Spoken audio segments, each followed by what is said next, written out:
টানা 7 দিন মৃত্যুর সঙ্গে লড়াই শেষে অবশেষে না ফেরার দেশে পাড়ি জমালেন ইনকিলাব মঞ্চের মুখপাত্র শরীফ ওসমান হাদী। চিকিৎসাধীন অবস্থায় সিঙ্গাপুর জেনারেল হাসপাতালে হাদীর মৃত্যু ঘটে বৃহস্পতিবার রাত 10:45। গতকাল রাত 11:30টায় জাতির উদ্দেশ্যে দেওয়া ভাষণে হাদীর মৃত্যুর খবরটি নিশ্চিত করেন স্বয়ং অন্তর্বর্তীকালীন সরকারের প্রধান উপদেষ্টা ড.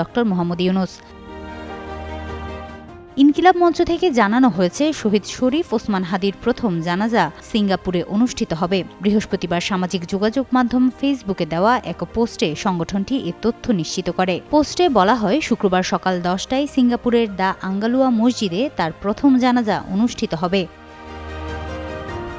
এছাড়া ইনকিলাব মঞ্চ জানায়, বাংলাদেশ বিমানের একটি বাণিজ্যিক ফ্লাইটে শহীদ শরীফ ওসমান হাদীর মরদেহ শুক্রবার স্থানীয় সময় বিকেল 3:50 সিঙ্গাপুর থেকে ঢাকার উদ্দেশ্যে রওনা দেবে। ঢাকার হজরত শাহজালাল আন্তর্জাতিক বিমানবন্দরে ফ্লাইটটির সম্ভাব্য অবতরণের সময় সন্ধ্যা 6:05। সংগঠনটির পক্ষ থেকে আরও জানানো হয়, বাংলাদেশে শহীদ শরীফ ওসমান হাদীর জানাজা অনুষ্ঠিত হবে শনিবার বাদ জোহর। রাজধানীর মানিক মিয়া এভিনিউতে এই জানাজা অনুষ্ঠিত হওয়ার কথা রয়েছে।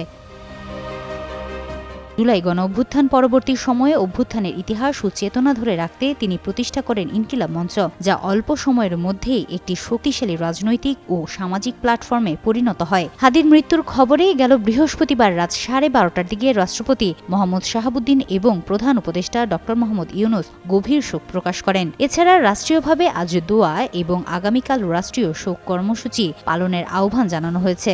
একই সঙ্গে এই হামলার সঙ্গে জড়িতদের দ্রুত আইনের আওতায় আনার প্রতিশ্রুতি দিয়েছে সরকার। হিমাতুল জান্নাত, যুগান্তর নিউজ।